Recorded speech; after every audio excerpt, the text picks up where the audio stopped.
Entonces, el día de hoy nos toca una exposición que es muy interesante, que es los grupos PERT en tromboembolia pulmonar. Yo soy José David Puerta, yo soy residente de medicina vascular. ¿Cómo se define la embolia pulmonar? Digamos, ya muchos hemos escuchado, hemos visto, hemos revisado el tema y se caracteriza porque hay una oclusión del flujo sanguíneo en una arteria pulmonar, generalmente debido a un trombo que viaja desde una parte más distal de un segmento venoso. Encontramos que la embolia pulmonar es la tercera causa de muerte por enfermedad cardiovascular en el mundo, con una incidencia anual de 39, inclusive hasta 115 casos por 100.000 habitantes. En Colombia se ha descrito que hay una incidencia aproximadamente de 95 casos por 100.000 habitantes, con una mortalidad intrahospitalaria que ronda entre 14, más o menos casi el 15%, y una supervivencia a los 12 meses del 85%. Esta tabla es muy conocida y habla sobre el comportamiento de la embolia pulmonar en las últimas 2 décadas. Inicialmente vemos que en la incidencia de la embolia pulmonar esta va en aumento, y esto es secundario a que hay un mayor reconocimiento de la embolia pulmonar, también hay mayor población adulta. De esto también se están utilizando nuevas terapias que tienen un mayor potencial trombogénico para diferentes patologías. También vemos que el comportamiento de la mortalidad es inverso a lo que vemos con la incidencia, y se ha visto o se cree que esto es debido a una mayor sensibilización sobre esta patología, además de un inicio mucho más temprano de la anticoagulación, y dependiendo del escenario se han venido utilizando diferentes estrategias avanzadas para manejar la embolia pulmonar. En cuanto a la clasificación de la embolia pulmonar, de entrada se sabe que los pacientes de alto riesgo son pacientes definidos porque tienen una inestabilidad hemodinámica, son los pacientes que, digamos, se han definido en diferentes guías y se tiene un consenso claro que son los pacientes que de ingreso entran con un paro cardiorrespiratorio que se sospeche que es de origen tromboembólico, que tengan un choque obstructivo y esté definido con una presión arterial que sea menor de 90 milímetros de mercurio, que tengan la necesidad de vasopresores y que tengan asociado a estos signos de hipoperfusión sistémica, o que haya una caída de más de 90 milímetros de mercurio de su presión arterial sistólica basal que dure más de 15 minutos y que no sea explicada por otra causa. En caso de que el paciente no esté inestable, ¿cierto? Se debe reconocer diferentes signos que nos sugieren disfunción ventricular. Dentro de esos, imagenológicamente podemos ver, por tanto en el angiotac como en el ecocardiograma, la relación del ventrículo derecho, ventrículo izquierdo mayor a 1, que ha tenido una buena correlación clínica, el angiotac con el ecocardiograma en estos signos. También que se documente la hipoquinesia o una acinesia de la pared libre del ventrículo derecho, que es el signo de McConnell, que haya movimiento paradojal del septo del ventrículo derecho, del ventrículo izquierdo, perdón, entre otros, ¿cierto? Y hallazgos paraclínicos que nos hablan de un compromiso miocárdico, como son una troponina o un péptido elevado, teniendo, digamos, donde si yo tengo una imagen que me muestre disfunción del ventrículo o un biomarcador positivo, me clasificaría al paciente en riesgo intermedio. En caso de tener los 2 positivos en riesgo intermedio alto y solamente 1 positivo en riesgo intermedio bajo. Esta clasificación es importante para determinar qué tipo de tratamiento y el seguimiento que va a requerir el paciente con una tromboembolia pulmonar. Y es claro que los pacientes de alto riesgo de entrada van a requerir una terapia trombolítica, digamos, sea una trombolisis sistémica o si hay contraindicación para la misma, una trombectomía mecánica, una tromboaspiración. Digamos, los pacientes de bajo riesgo únicamente van a requerir el manejo anticoagulante y dependiendo de la condición clínica, sus comorbilidades, digamos el estadio socioeconómico, se podría determinar una alta temprana. Pero los pacientes que tienen riesgo intermedio, principalmente los pacientes de riesgo intermedio alto, son pacientes que se vuelven un verdadero reto clínico debido a que, si bien estos pacientes de entrada, cuando los tenemos, están anticoagulados, se desconoce, digamos, como a ciencia cierta, si se les debe realizar alguna otra intervención o procedimiento o dejarlos únicamente anticoagulados. Y derivado a esta pregunta de investigación y el reto que conllevan este tipo de pacientes, se ha implementado una estrategia que es el consenso PERT, ¿cierto? ¿Y por qué se origina o de dónde viene el equipo de respuesta de embolia pulmonar. Eso es derivado de este estudio es muy conocido cuando uno revisa tromboembolia pulmonar, es el estudio PEITO. Eso fue un RCT que se aleatorizado multicéntrico, fue doble ciego, controlado, con una N de 1005 pacientes, se realizó en Francia y los pacientes se clasificaban o estaban clasificados como hemodinámicamente estables, pero tenían un riesgo, estaban clasificados como un riesgo intermedio alto, dado por disfunción ventricular derecha documentada en ecocardiograma y un biomarcador positivo, se llama una troponina o un BNP, a los cuales se le realizó trombólisis sistémica con tenecteplase, dosis entre más o menos 30 a 50 miligramos, versus el tratamiento estándar que era anticoagulación asociada a placebo. Y lo que quisieron evaluar en este estudio fue la mortalidad por todas las causas y la descompensación hemodinámica, como un choque obstructivo o necesidad de alguna intervención para mantener la presión arterial adecuada dentro de los 7 días luego de la aleatorización. Cuando miramos los desenlaces del estudio, vemos que el desenlace combinado que ellos quisieron evaluar, que era muerte o colapso hemodinámico, una disminución siendo, digamos, con una diferencia siendo estadísticamente significativa, pero con el uso de tenecteplase, pero cuando miramos, digamos, separamos estos desenlaces, no impactó en la mortalidad, sino que hubo una disminución del colapso hemodinámico a los 7 días de seguimiento. Cuando miramos los desenlaces secundarios que ellos quisieron mirar, digamos, muerte por cualquier causa o rehospitalización, sea por TEP o por disnea, no hubo diferencia. A los 30 días no hubo diferencia con esta terapia. En cuanto a los desenlaces de seguridad, vemos que el uso de tenecteplase claramente se asoció con un sangrado, con aumento del sangrado mayor dado por la clasificación del ISTH, un aumento del sangrado mayor extracraneal y también un aumento del sangrado intracraneal. Y este sangrado fue más asociado, digamos, a pacientes que tenían una edad mayores de 75 años. Por lo tanto, ellos concluyen que el tenecteplase, si bien redujo el colapso hemodinámico en pacientes con embolia pulmonar de riesgo intermedio alto, no redujo la mortalidad total a corto plazo, aumentó significativamente el riesgo de sangrado mayor, incluyendo el sangrado intracraneal. Este sangrado se vio más asociado con pacientes de 75 años y por lo tanto ellos manifiestan que la trombólisis no se recomienda de forma rutinaria en pacientes con tromboembolia pulmonar de riesgo intermedio alto y por lo tanto de este estudio partieron e impulsaron diferentes investigaciones de las cuales, digamos, el grupo PERT hace parte, ¿cierto?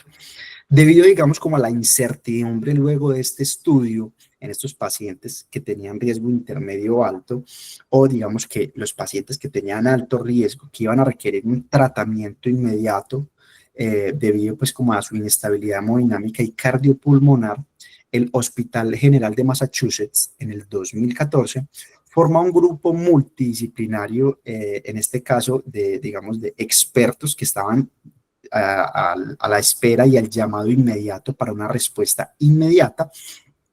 Y este grupo de expertos lo que hacía es que ofrecía una gama completa de opciones terapéuticas dependiendo pues como el tipo de paciente, ¿cierto? Y digamos, el PERT de dónde se inspiró. El PERT se inspiró en las diferentes estrategias y los sistemas de respuesta rápido que están teniendo en Estados Unidos en los pacientes con un síndrome coronario agudo, de los cuales requerían una intervención coronaria percutánea en un tiempo, digamos, muy corto. Entonces ellos se basaron en el grupo PERT de este tipo de intervenciones. Y ¿qué es lo que vamos a ver y en qué consiste la terapia PERT? Esta genera, digamos, cuando uno revisa el protocolo, dice que ellos estaban enfocados y basados en mejorar la atención de los pacientes con embolia pulmonar de riesgo intermedio alto y además de riesgo alto, porque van a requerir alguna intervención. Ellos manifiestan que va a haber una colaboración multidisciplinaria que va a promover el trabajo conjunto de las diferentes especialidades que están, digamos, o que tienen algún papel en este escenario. El objetivo del PERT es siempre facilitar las consultas rápidas y alcanzar consensos terapéuticos eficientes en busca y en pro de la, digamos, de la supervivencia y de la viabilidad del paciente, que tengan un acceso ágil y una respuesta oportuna, y además el equipo debe estar disponible 24/7 para responder con rapidez según la situación clínica, ofreciendo así, digamos, tratamientos avanzados en caso de que lo requiera, para, digamos, para generar así un impacto en la embolia pulmonar, y brindar también al paciente opciones más innovadoras y que ahora están mucho más disponibles. Entonces, la estrategia que ellos crearon es la mnemotecnia PACE, que es la embolia pulmonar diagnosticada. Se activa el PERT, se convoca una reunión multidisciplinaria y se implementa el plan de tratamiento. ¿Quiénes son los especialistas que inicialmente ellos consideraron que deberían conformar el PERT? Y hasta el momento, digamos, dependiendo de la disponibilidad del sitio, pero en general, ¿quiénes son los que ellos recomiendan que hagan parte de esto?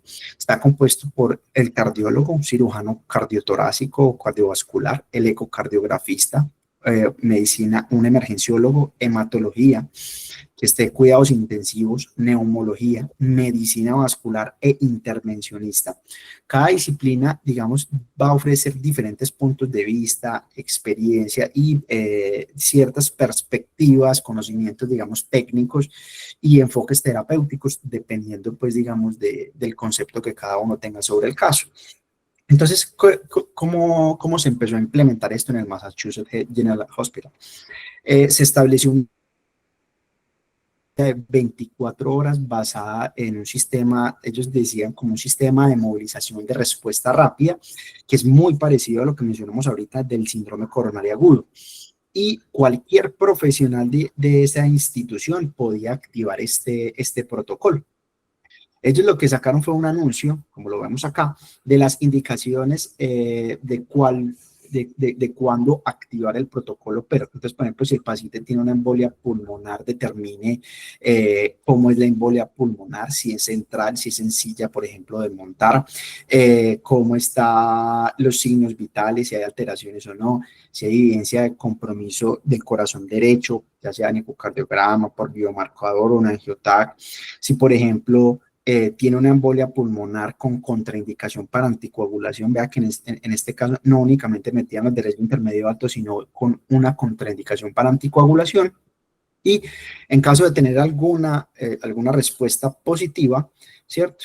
Se activaba el grupo PERT y mientras se realizaba la llamada, ellos solicitaban la realización de los siguientes exámenes. Ellos decían, si no tenía un ecocardiograma, realícelo, un hemograma, unos tiempos de coagulación, una troponina, un biomarcador, también como un BNP, siempre y cuando, si no los tenían, ¿cierto? Y la línea de atención, ¿aló? A ver, la línea telefónica o la línea de atención era aceptaba la llamada por un operador que ellos mismos los capacitaban y ellos registraban la hora y la fecha en el momento de activación del PERT, la ubicación y qué médico es el que pide el concepto del grupo PERT. Cuando vemos el operador de urgencias avisa al representante del grupo PERT y ellos, quienes tenían como representantes del grupo PERT, tenían los fellows. Entonces ellos referían que el fellow de medicina vascular, de neumología o de cuidado crítico, dependiendo de la disponibilidad, digamos, ellos ponían disponibilidades de 24/7 cada semana a uno de los fellows que estuviera, pues, pendiente de este grupo PERT. Y estos fellows lo que hacían es que posteriormente contactaban al especialista que estaba a cargo durante, digamos, el turno. Entonces, aparte del fellow, el fellow tenía un especialista que estaba, digamos, 24/7 pendiente de la respuesta y el llamado al fellow. Y el fellow lo que hacía mientras tanto era que iba a evaluar el paciente, recopilaba la información relevante. Digamos, esto es la tabla, la información que ellos manifiestan que recopilaban ahí. Por ejemplo, los antecedentes, factores de riesgo de tromboembolia venosa, cuál era la carga de embolia pulmonar, cuál era la importancia hemodinámica, signos vitales, los biomarcadores, los reportes de las diferentes imágenes y así las contraindicaciones, por ejemplo, para recibirse de anticoagulación o trombolisis sistémica, o si, por ejemplo, el paciente está sangrando, etcétera, etcétera. ¿Cierto? Luego de que ellos recopilaban estos datos, el representante de los miembros, o sea, digamos, el médico principal en ese momento del grupo PERT, a través de la página del grupo PERT, ellos, digamos, tienen un aviso inmediato en su celular o en su laptop o en su computadora de que se activó el grupo PERT, y entonces ellos les llegaba un mensaje de una reunión virtual, digamos, ellos decían próxima o rápida, dependiendo de la gravedad del grupo, de lo que se considerara inicialmente, para activar el grupo PERT, ¿cierto? Y ellos lo que hacían es que se reunían de forma virtual y hablaban de las diferentes opciones de tratamiento según las perspectivas, pues, digamos, de cada uno. Y digamos, este sistema permitía que, digamos, los miembros de los grupos debatían. eh, Interesantemente, había uno que iba presentando las imágenes, otro que iba presentando los exámenes, esto principalmente era el fellow, y el médico remitente, o sea, el que activaba el grupo PER, también era invitado a la reunión virtual para que, digamos, aprendiera y diera su punto de vista con respecto al paciente. El objetivo de esta reunión es realizar la reunión en un plazo de 90 minutos tras la activación del PER. En algunos casos, cuando se requiere un consenso inmediato debido a que el paciente definitivamente está muy inestable, la reunión virtual inclusive se realiza en cuestión de menos de 10 a 20 minutos. Y al finalizar la reunión se proporcionaban recomendaciones del tratamiento al médico remitente, al equipo de atención primaria donde estuviera el paciente, y en caso de requerir, digamos, alguna intervención, se activaban, por ejemplo, el laboratorio de cateterismo, el ecocardiograma, la ecocardiografía transesofágica, el grupo quirúrgico, intervencionismo como tal, dependiendo pues obviamente de la conducta que todos hayan quedado con respecto al paciente. Entonces, en este algoritmo es lo que ellos utilizaban y eso es lo que hacían era lo siguiente. Hay una fase preactivación, entonces es cuando se identifica en esta fase la embolia pulmonar y se revisan los criterios para activar el grupo PERT o no, ¿cierto? Entonces, se activó el grupo PERT, entonces el médico remitente llama digamos, al número central del PERT, el operador recupera la información y notifica al fellow, y luego el fellow notifica al grupo de trabajo, y la respuesta inicial se debe dar a los 30 minutos, como vemos en el recuadro, y se devuelve la llamada al médico remitente, se recopila la información, el fellow, ese es el que está haciendo, digamos, como todo este tipo de trámites de la historia clínica y de las imágenes, y se programa una reunión virtual. Y la respuesta se da entre 60 a 90 minutos con la reunión virtual que se encargaba el fellow o, digamos, en ciertos casos, el médico, que en ese momento es el líder del perdón, de presentar el caso, los resultados de exámenes, de imágenes, y dependiendo de lo que se considere, se daba y se instauraba un plan terapéutico.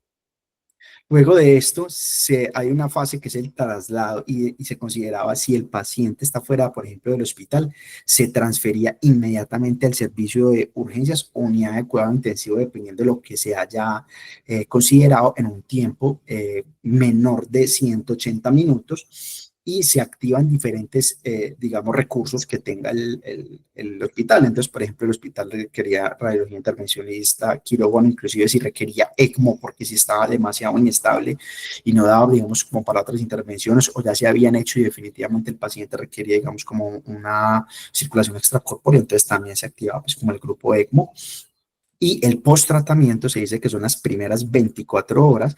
Ellos lo que hacían es que analizaban el caso, mandaban la retroalimentación al médico remitente, y ellos completaban la recolección de los datos para así, luego de esto, hacer como una descripción de cada caso de lo que ellos habían vivido, ¿cierto? ¿Y cuál era el objetivo, digamos, a largo plazo de lo que ellos se habían instaurado en el grupo PERT?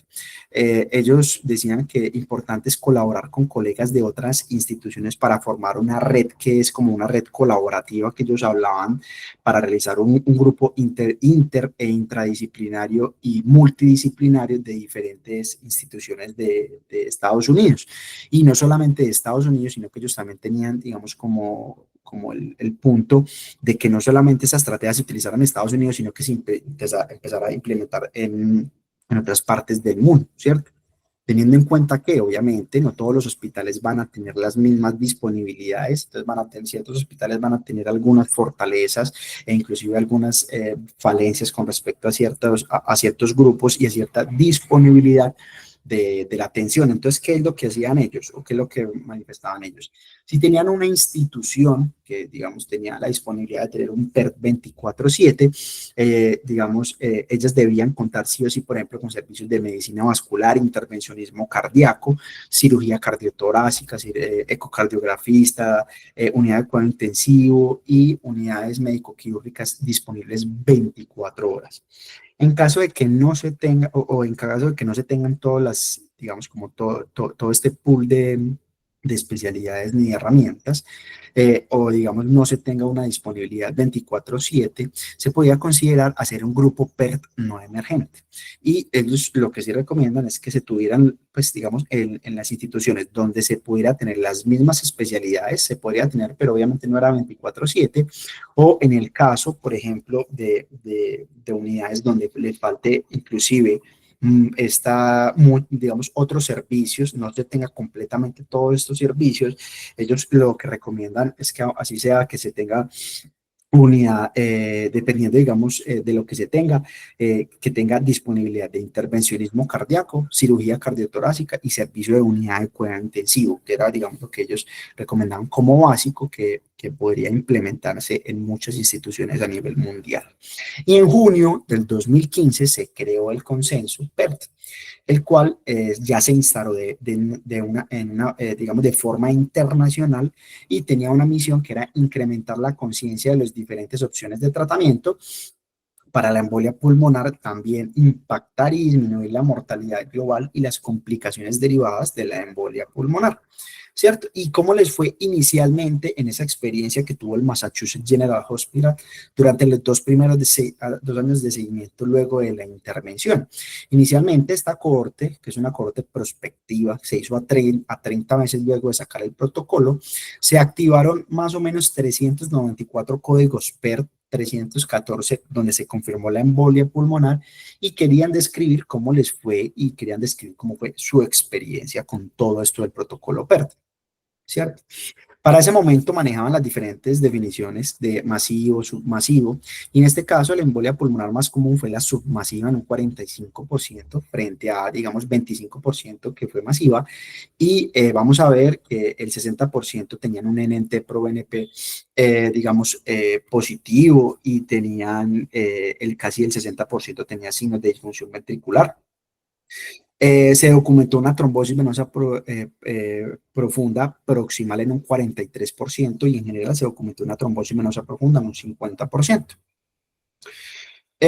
Cuando miramos, digamos, las diferentes intervenciones que se realizaron, por ejemplo, ellos anticoagularon únicamente 70% de los pacientes, al 9% le hicieron trombolisis guiada por catéter, al 5% trombolisis sistémica, y digamos en general se hicieron un total de trombolisis del 11% y trombectomías quirúrgicas 3% y trombectomía por aspiración solamente se le hizo a un paciente.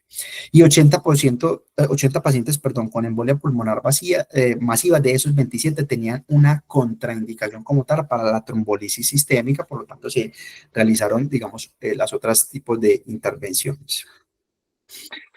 Dentro de las complicaciones hemorrágicas a los 30 días luego del tratamiento, vamos a ver que entre los primeros 7 días el porcentaje de sangrado fue del 8%, entre los días 8 y 30 fue del 6%, para un total de 14% a los 30 días, ¿cierto? ¿Y cuándo fue el principal momento de sangrado? Esto es derivado de los primeros 7 días y principalmente asociado por el uso de anticoagulación y trombolisis sistémica. Se ocurrió en 6 pacientes, ¿cierto? Y de esos 6 pacientes, 2 fueron sangrados gastrointestinales, 1 intracraneal, 1 retroperitoneal, 1 vaginal, 1 musculoesquelético. Además, cuando quisieron mirar la mortalidad al día 7 y al día 30, luego de la clasificación de la embolia pulmonar, que encontraron que hubo una mortalidad a 7 días del 5,3% y a 30 días del 12%. De la embolia pulmonar se documentó, como se ha visto en la literatura, más riesgo de muerte que, por ejemplo, en la embolia pulmonar submasiva. Lo mismo de la embolia pulmonar de bajo riesgo a la masiva como tal, ¿cierto?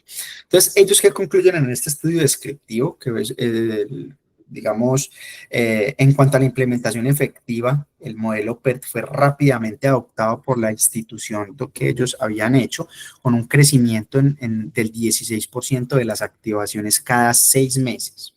Además de eso, permitió decisiones terapéuticas eficientes y coordinadas en pacientes con embolia pulmonar masiva y submasiva. Hubo mayor uso de terapias avanzadas, como vimos ahorita, el 14% de los pacientes recibieron trombolisis o trombectomía y una tasa superior a la reportada en los registros previamente históricos. En cuanto a las complicaciones hemorrágicas, ellos manifiestan que fueron bajas. La trombolisis dirigida por catéter mostró inclusive tasas similares de sangrado que la anticoagulación sola, únicamente un 4%. Los resultados clínicos relevantes, una mortalidad a 30 días del 12% en pacientes con embolia pulmonar confirmada y 24% en embolia pulmonar masiva, y que es lo que ellos hablan, que el modelo PERT podría representar una evolución en el manejo de este tipo de pacientes. ¿Cuáles fueron las limitaciones? Es que fue un estudio observacional que no permitió establecer causalidad, únicamente fue descripción, y no se pudo comparar, por ejemplo, con otros modelos de atención que se tenían en otras instituciones. No hubo un grupo de control, solamente fue unicéntrico, porque fue solamente en el Massachusetts General Hospital, y los resultados centrados en mortalidad global, ellos encontraron que no se evaluó la mortalidad atribuible exclusivamente a la embolia pulmonar, ni los desenlaces centrados en el paciente, sino que ellos solamente dijeron el paciente se murió o no se murió, pero no consideraron si se murió exclusivamente de embolia pulmonar o fue asociada a otra causa. Y a medida que se ha venido haciendo el seguimiento y las mejoras de este protocolo, se han adicionado ciertos objetivos y metas que se han adicionado, digamos, como al protocolo. Vamos a ver que la primera es proporcionar orientación clínica en tiempo real y a pacientes y a médicos. La segunda es agilizar el tratamiento de la embolia pulmonar, digamos, cuando sea necesario. La tercera es que ellos optimizar el uso de terapias de la embolia pulmonar basadas principalmente en la evidencia, en los datos disponibles. Ellos también tenían un grupo de análisis multidisciplinario de los cuales se pegaban mucho para realizar este tipo de intervenciones. También ellos consideran que uno debe centrarse mejor en la duración de la estancia hospitalaria en urgencias, en la unidad de cuidado intensivo y en hospitalización general. Ellos también empezaron digamos, como a mirar y a generar un impacto en la disminución de todas estas hospitalizaciones, y también así facilitar la atención a largo plazo, digamos, de la enfermedad, de la enfermedad tromboembólica del paciente, desde la estratificación, digamos, hasta el seguimiento. Ellos lo que querían únicamente no era que el paciente sale y ya yo no tengo información de él, sino hacerle seguimiento a 1, a 3, inclusive a 6 meses digamos, post activación del protocolo. Y tradicionalmente, cuando vemos los programas PERT dependían del equipo de atención primaria para su activación, y por lo tanto, digamos, un programa PERT exitoso debería proporcionar instrucciones que deberían ser claras para el personal digamos, de atención primaria, y esto puede aplicarse a todas las embolias pulmonares que iban a ser atendidas por los médicos de atención primaria. Ellos lo que querían hacer era que querían impactar digamos, que el servicio de atención primaria tuviera mayor conciencia de la activación del servicio PERT, no todas las embolias pulmonares, sino con ciertas características para evitar también colapsar el sistema. Y además, algunos pacientes también pueden requerir seguimiento durante el resto de la hospitalización, y, digamos, si se requería un concepto adicional durante su seguimiento, ellos también empezaron a implementar esta estrategia, ya que, digamos, algunos pacientes durante su seguimiento, probablemente ellos le pedían la intervención al grupo PERT y se dejaban de lado, pero entonces ya ellos lo que quisieron mirar era No, venga, cojamos los pacientes que ya tenemos, no solamente los que activamos el grupo PERT, sino esos que activamos el grupo PERT si le podemos hacer un seguimiento, y no solamente que el grupo PERT sea de manera de urgencias, sino que si ocurre alguna embolia pulmonar o alguna duda durante el manejo de la embolia pulmonar del paciente hospitalizado, también activamos el grupo PERT para así favorecer y evitar, digamos, efectos adversos o, digamos, mala praxis del tratamiento. Más recientemente se introdujo una herramienta de inteligencia artificial que ha permitido, digamos, que los programas PERT se activen tan pronto como la herramienta. Por ejemplo, esta está ligada a diferentes programas de tomografía. Entonces, lo que hace la inteligencia artificial es que detecta la embolia pulmonar en la tomografía, en cualquier tomografía, ¿cierto? Y está ligada pues como a un sistema de respuesta rápida, ¿cierto? Y acá les muestro uno, ese se llama el iDoc. El iDoc realiza una alerta luego de identificar la embolia pulmonar en la tomografía, ¿cierto? Entonces, ellos dicen, el iDoc, digamos, encuentra una embolia pulmonar y te llega una notificación inmediatamente al celular de que se va a activar el grupo PERT por una embolia pulmonar, pero antes de activarla, esto permite valorar, digamos, la tomografía, valorar, digamos, las relaciones del ventrículo derecho, ventrículo izquierdo, también esta aplicación permite que el médico remitente meta los datos de digamos, de los antecedentes, cómo está la estabilidad clínica del paciente, y además, luego de esto, los médicos en el mismo programa tienen un chat donde consideran que es pertinente o no es pertinente activar el grupo PERT, y si se activa, inclusive por este medio, por este chat, ellos hablan y permiten mayor disponibilidad y mayor, digamos, probabilidad de respuesta rápida para activar el grupo PERT. Y como vemos, digamos, en las gráficas que se han reportado de esta inteligencia artificial, vemos que esta estrategia inclusive ha disminuido un 40% el tiempo de respuesta y de tratamiento. Vemos, por ejemplo, en este sitio donde, digamos, el tiempo de tratamiento y de respuesta a las 17 horas y se disminuyó 7 horas con respecto, digamos, a la atención inicial. Si bien algunos pueden decir, pues que 7 horas no es nada, otros pueden decir es que en 7 horas un paciente inestable hemodinámicamente o que pueda requerir una intervención, digamos, puede ser un tiempo muy pronto y puede impactar no solamente, digamos, en la intervención, sino en la mortalidad del mismo, ¿cierto? Las guías de práctica clínica ya recomiendan esta estrategia y, como vemos, por ejemplo, en la Sociedad Europea de Cardiología hay un nivel, en este momento todavía está en un nivel 2A para, digamos, que recomiendan tener un grupo PERT, obviamente, dependiendo de los recursos y la disponibilidad de cada institución. Sin embargo, estas son las guías americanas de embolia pulmonar publicadas por la Sociedad Americana de Hematología. Ellos lo sugieren, pero manifiestan que la estrategia no ha demostrado impacto en la mortalidad para este momento, ¿cierto? Considerando que ahora se cuenta con más evidencia con respecto al uso de las estrategias, como lo vamos a ver acá. Entonces, ¿cuál es la trayectoria del grupo PERT? Vamos a ver, digamos, este es el récord recolectado por el mismo hospital de Massachusetts. Este fue un estudio cuasi experimental, ¿cierto?, que quiso mirar la experiencia, no solamente ahorita vimos de 30 meses, este ya es de 10 años, partida en dos. ¿Cómo así? La era pre-protocolo PERT y la era post-protocolo PERT. Se hizo un seguimiento entre el 2006 y el 2016, ¿cierto? Y se hacía un seguimiento periódico cada 6 meses. Y donde quisieron evaluar si la implementación del grupo PERT mejoraba el uso de terapias, sea el uso de terapias avanzadas y los desenlaces, por ejemplo, de mortalidad y sangrado. Se encontró que hubo un aumento, ¿cierto?, en la terapia dirigida por catéter, comparando la era pre-PERT con la era PERT, e inclusive en un aumento del 14%, un aumento en las terapias avanzadas con respecto a la terapia, a la era pre-PERT con la PERT, un 9 y un 19%, no hubo aumento en la trombolisis sistémica o en la trombectomía mecánica o alguna intervención quirúrgica, no hubo diferencias en mortalidad ni en sangrado, y si vemos, por ejemplo, aquí la mortalidad fue en el grupo pre-PERT del 5.1 y en el post-PERT del 5.7, no hubo diferencias, digamos, significativas.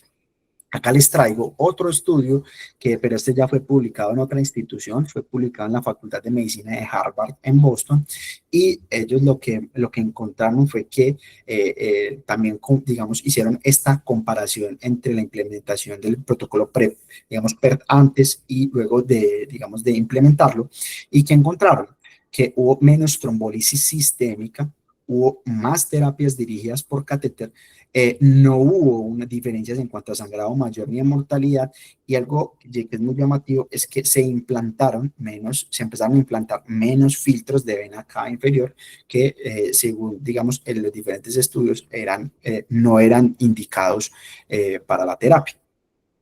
Digamos, por otro lado, este estudio se realizó en el Cleveland Clinic, que también se empezó a hacer el protocolo PERT.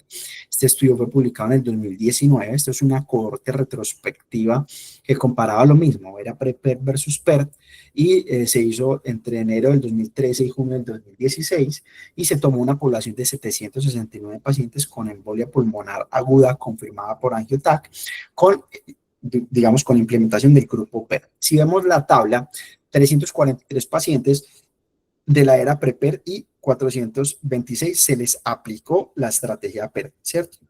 Se obtuvo digamos, una mediana edad de 58 años, aproximadamente la mitad eran hombres, el 32% tuvieron malignidad activa y 40% tenían enfermedad cardiopulmonar en el grupo PREPER, y el grupo PER 50%.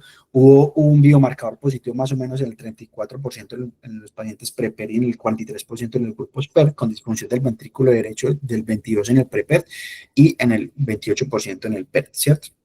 En cuanto a los resultados, específicamente hablando de los pacientes de riesgo intermedio alto, se encontró que la anticoagulación sola se inició en el 96% de los pacientes en la era PREPER y 93% en la era PER.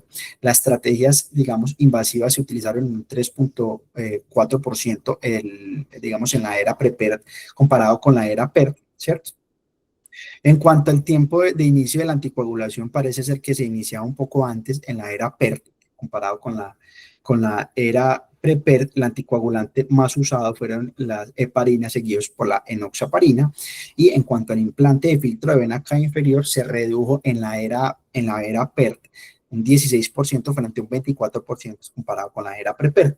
Y en cuanto al sangrado mayor y no mayor clínicamente relevante, fue menor en la era PER, siendo el 8.6% frente al 19% en la era PREPER, y la mortalidad a 30 días fue menor en el grupo de PERT, como lo vemos acá, frente en la era PREPER, digamos que aquí hubo una mortalidad del 10%.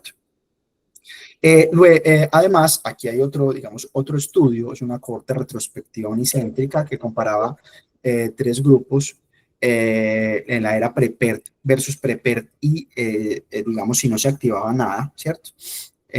Digamos, por ejemplo, tengo en la era PREPER y el grupo, y en la era PERT, si se activaba o no se activaba el grupo PERT.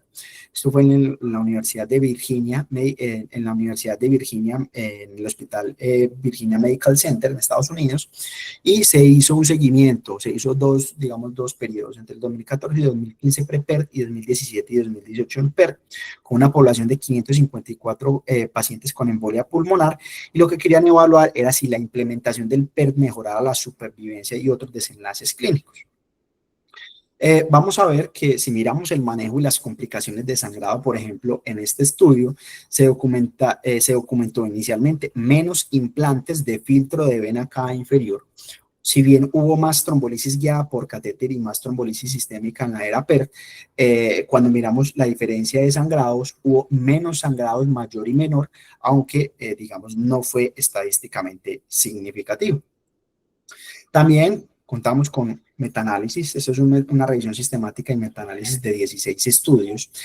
Todos fueron unicéntricos, un total de 7.794 pacientes, 3.800 en el grupo PERT, y en el grupo control fueron 3.900, más o menos casi el 50% de la población se les activó el grupo PERT.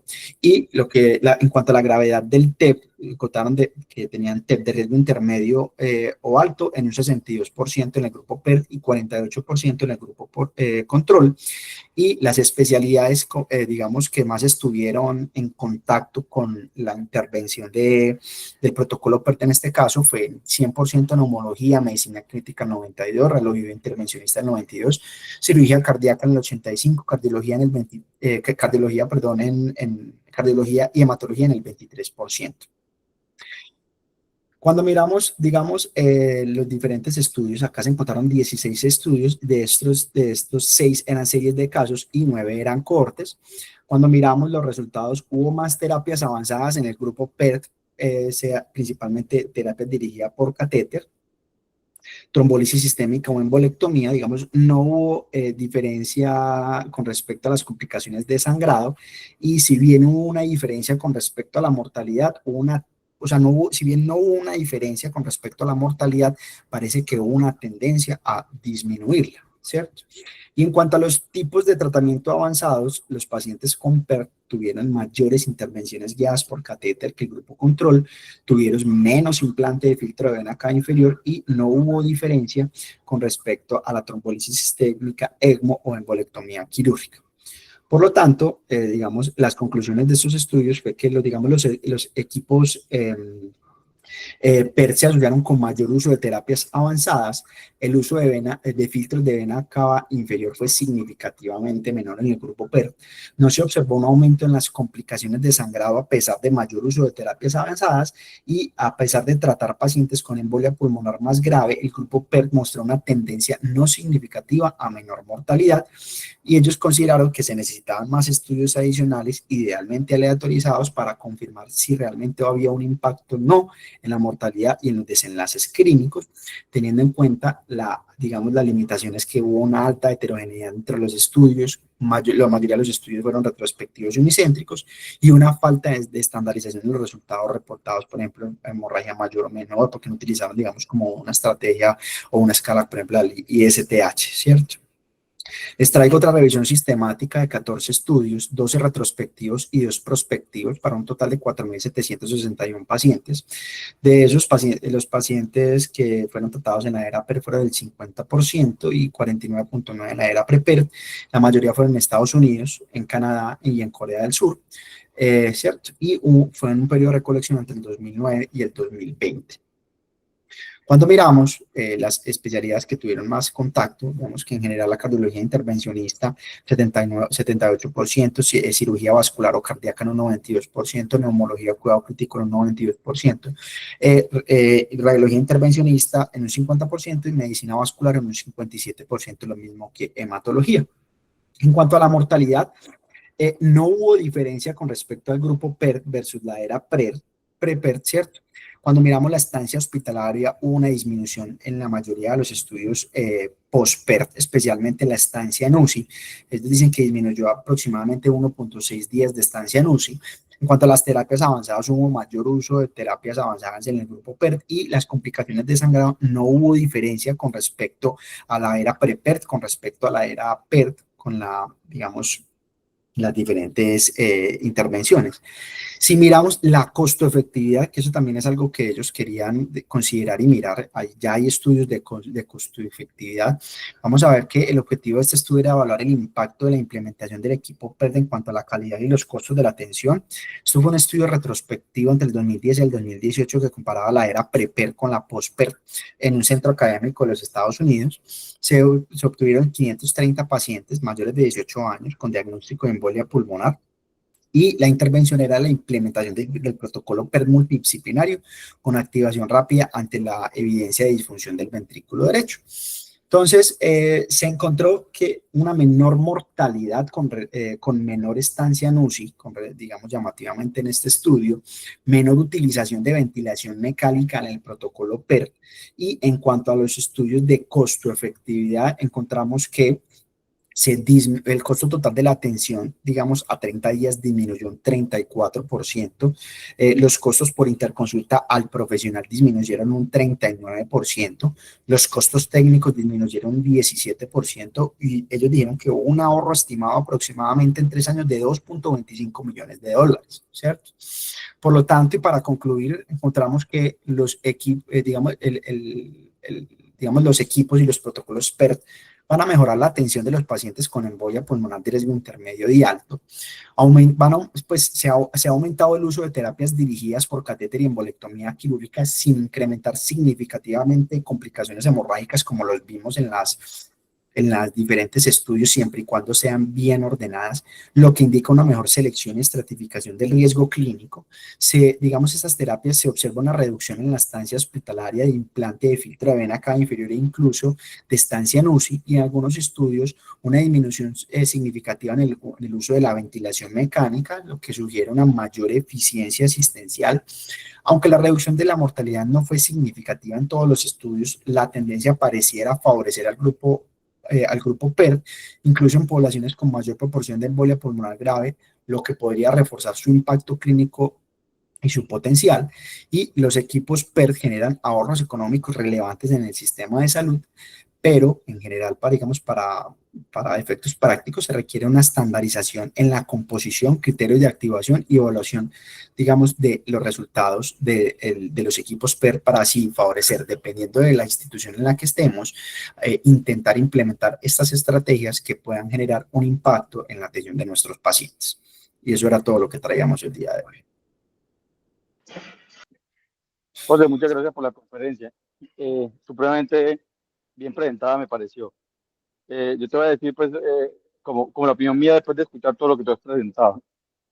En primer lugar, me parece que cualquier esfuerzo que uno haga por mejorar la atención de los pacientes es loable y vale la pena, ¿cierto? Pues es una cosa buena y probablemente yo pienso que en los hospitales que se han puesto estos grupos PER, pues la gente sabe más de embolia pulmonar, está más al día, lo tiene más presente, pero yo no quedo convencido de su costo-efectividad, porque en una organización, pues me parece como un hospital grande, llámese San Vicente, León 13, Pablo Tobón Cardiovascular, que son como los hospitales generales más grandes que hay aquí, eh, no es fácil reunir toda esa cantidad de gente, cirujanos, cardiólogos, hemodinamistas, eh, que cada uno están en mil actividades y tienen cosas que hacer eh, para este tema. O sea, eso no podría, porque además que es complejo desde el punto de vista logístico, eh, vale plata también, ¿cierto? Porque es un grupo 24/7. Eh, Eso por una parte. Y eh, esto no podría reemplazarse por un mejor conocimiento de los médicos tratantes, por ejemplo, los internistas, que generalmente son los que ven esos pacientes en hospitalización, o los emergenciólogos, los urgentólogos, en el ámbito de urgencias, eh, sobre un mejor conocimiento de la embolia pulmonar y de su tratamiento. Pues se me ocurre pensar, porque en- a lo largo de la exposición tú no mencionaste pues, que esto disminuye la mortalidad. Lo que mencionas es que disminuye el uso de los filtros de vena cava, y todo el mundo sabe que en Estados Unidos hay un problema terrible con los médicos con este tema de los filtros de vena cava, que por todo van mandando filtros de vena cava, que eso pues acá no lo hacemos, acá somos más bien juiciosos con el uso de esa terapia. Entonces, ¿dónde veo yo que puede servir este tema del PER? En primer lugar, que la gente esté más pensando en la embolia pulmonar y su tratamiento, y que se hagan las cosas más rápido. O sea, que esté disponible la unidad de hemodinámica, que le den la cama más rápido al paciente en la UCI. Pero entonces vamos a ver también qué es lo que hacen, qué es lo que se termina haciendo con el grupo PER, y es el paciente que está como maluco, que está al punto de chocarse o que está chocado, rápidamente le definen una terapia. Por lo que acabas de presentar es que rápidamente le definen hacerle una trombectomía guiada por catéter, sea una trombolisis local guiada por catéter o una tromboaspiración, ¿cierto? Entonces, ¿qué tal que tuviéramos tú lo mencionaste, una herramienta de inteligencia artificial que nos dé un algoritmo, que nosotros le metamos los datos? Vea, mi paciente está así, así, así. ¿Usted qué me recomienda? Ah, bueno, no, este paciente hay que hacerle hay que llevarlo a la unidad de hemodinamia porque hay que hacerle un procedimiento guiado por cateterismo, ¿cierto? Pues obviamente si se pudiera hacer en nuestros hospitales sería maravilloso, pero no veo que hacer, o no estoy seguro, o por lo menos, o explícame por qué yo estoy equivocado, uno gastarse la cantidad de recursos y de organizar a toda esa gente, pues justifique en un ámbito como el de nosotros. Profe, claro que sí. Profe, digamos, ellos, pues primero que todo hay que ver la forma de contratación de la que tienen ellos. En Estados Unidos usted le pagan un salario con todo, o sea, ya que usted tenga noches, fines de semana, domingos, usted, digamos, no le pagan extras, según lo que yo tengo entendido, digamos, lo que más o menos averigué, porque yo también tuve como la duda. Allá, pues, digamos, si les pagan a los fellows, digamos, tuve la oportunidad de hablar con un fellow de cardiología, de que ya va a ser electrofisiología, pero pues ya tuvo la oportunidad de ser digamos, el equipo de respuesta del fellow de allá.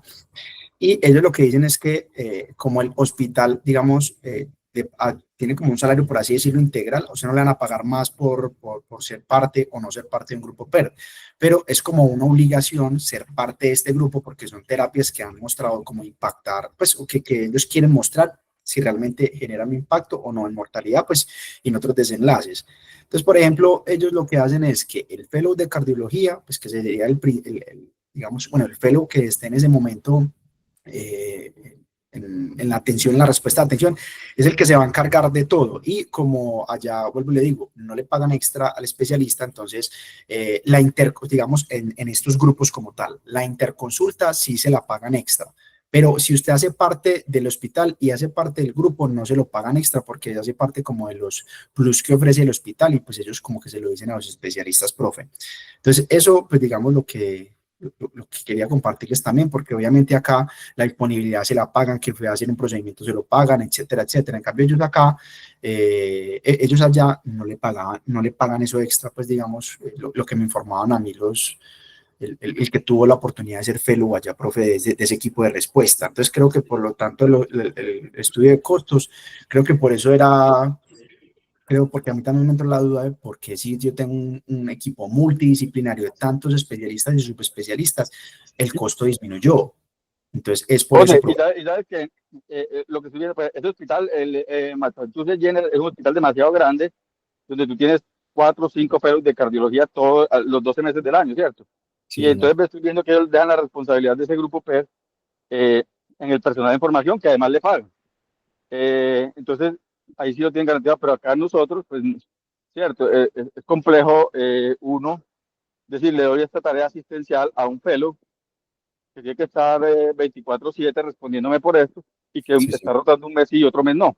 Eh, entonces, desde el punto de vista, usted tiene que acá tener un especialista que le esté contestando el teléfono a las 24 horas al día y pues no sé qué tan práctico sea eso. Demos la palabra a Andrea a ver si nos da luces sobre esta discusión. Bueno, José, muchas gracias. La verdad, a mí me pareció súper bacano ver que se iba a exponer esto. Desde que yo empecé en las Américas, cuando llegué a las Américas, lo primero que hice fue montar un grupo PERT. Nosotros llevamos ya 2 años con un grupo PERT en el que ya tenemos como 35 pacientes que se han comentado en el grupo. Hicimos el protocolo.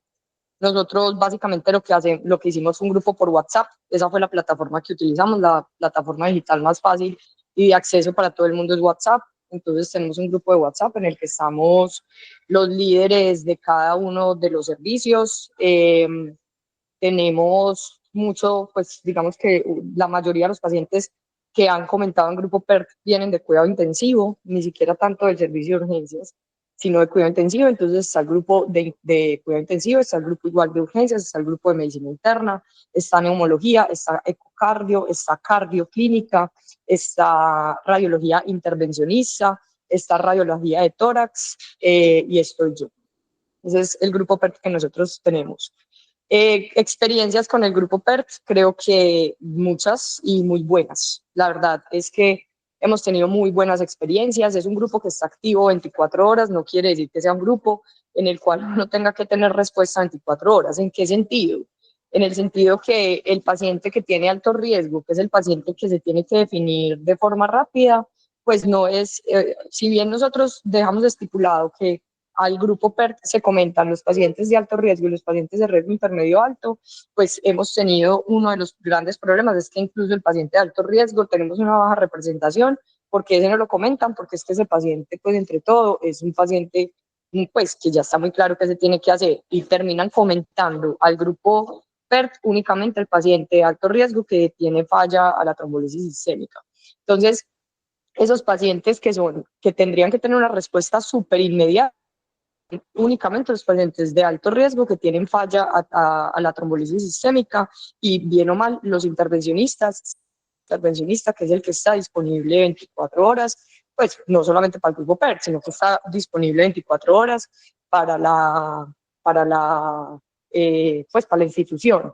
Entonces, cuando han comentado pacientes en la noche y comentan quién es el intervencionista que está en la noche, pues hay un intervencionista que está disponible. De ahí en adelante nadie más tiene por qué estar disponible 24 horas, teniendo en cuenta que la mayoría de los pacientes a comentar y a discutir son los pacientes de riesgo intermedio alto, y esos pacientes no están inestables, entonces pues no se necesita tener una respuesta inmediata en la noche. Si ya pasan a ser un riesgo alto, pues simplemente se les hace trombolisis sistémica. Nos ha ayudado mucho el grupo PERT en muchos aspectos, aspectos no únicamente clínicos, sino aspectos, por ejemplo, de definir qué tipo de terapia, cuando se define el tipo de terapia, es el más indicado. Nosotros eso, pues uno puede decir, el paciente sí creo que tiene una indicación de una terapia de reperfusión. Ahora, el cuál es el tipo de la terapia de reperfusión no es una decisión fácil. Eso depende mucho de la imagen, de cuál es el acceso, de cuáles son los dispositivos que se tienen en ese momento disponibles en la institución, de la experticia del que está disponible, de los antecedentes del paciente, del riesgo de sangrado. Entonces, estos pacientes tienen un montón de decisiones que no deben recaer en una sola persona. A nosotros nos ha ido muy bien con el grupo PERT. El grupo PERT como tal, digamos que nos ha ayudado y nos ha enseñado mucho, porque nos hemos dado cuenta que hay muchos pacientes incluso que desde el inicio enfocan como si fuera un TEP de riesgo intermedio alto, y a la hora de revisar, por ejemplo, bien el paciente o la imagen, es como, no, venga, eso es un TEP subsegmentario, lo que reporta en radiología, eso no puede ser lo que lo tiene inestable, entonces venga que hay que hacer un enfoque diferente y dar unas pautas de manejo distintas. Entonces, la verdad es que yo sí creo que tiene un papel importante, no creo que logísticamente sea complejo, para nosotros nunca ha habido ningún inconveniente, no es más que un grupo de WhatsApp en el cual hay un líder de cada especialidad, se comenta al paciente, hicimos una ficha en la que es como, esto es lo que necesitamos saber del paciente, los datos pues relevantes de cada uno de los pacientes para poder tomar una decisión. En el grupo se toma la decisión y se hace una nota de staff diciendo, en el grupo PERT se hizo tal y tal decisión. Eso también nos ayuda a los pacientes que se ha definido que son candidatos a trombectomías mecánicas.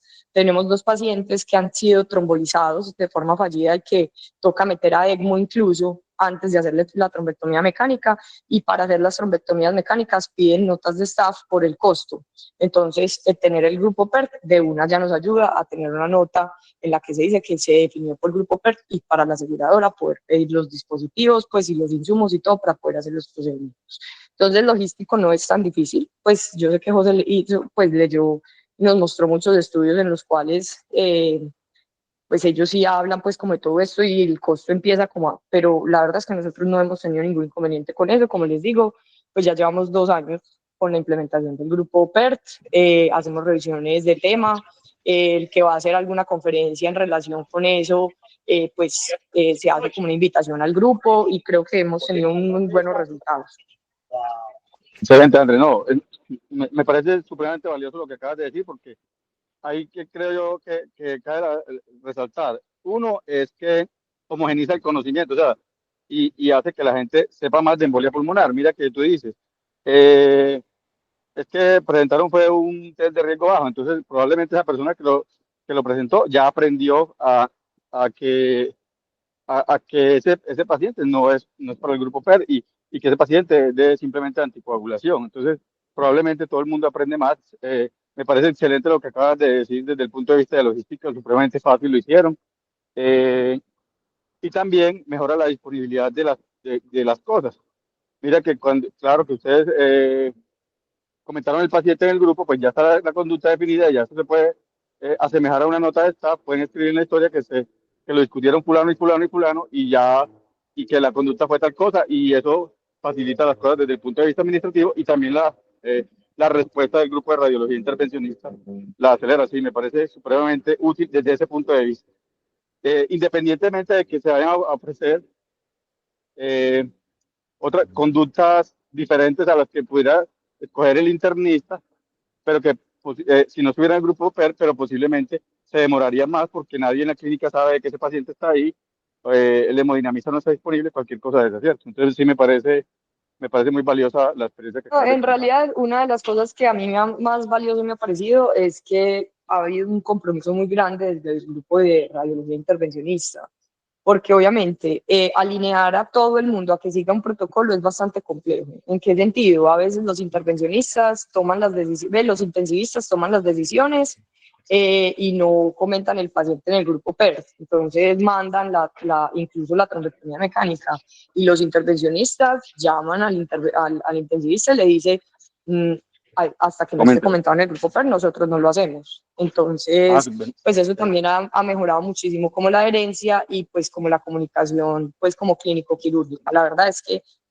yo creo que sí vale mucho la pena. Obviamente, hasta el momento no vamos a poder tener desenlaces gruesos porque estos grupos PER no llevan el suficiente tiempo como para uno determinar si eso sí tiene algún impacto en la mortalidad, porque toca tener un grupo de pacientes lo suficientemente grande, mirar cómo fue el comportamiento en la mortalidad y coger años atrás donde no existía el grupo PERT y mirar qué pasaba. Entonces son estudios que no, pues que obviamente no van a ser fáciles de hacer, que con el tiempo todavía no nos da para hacer el impacto de mortalidad, pero que sin duda pues sí nos enseña mucho, por lo menos como a tomar decisiones de buena práctica clínica. Creo que sí, sí, pues tiene un impacto el último que, importante.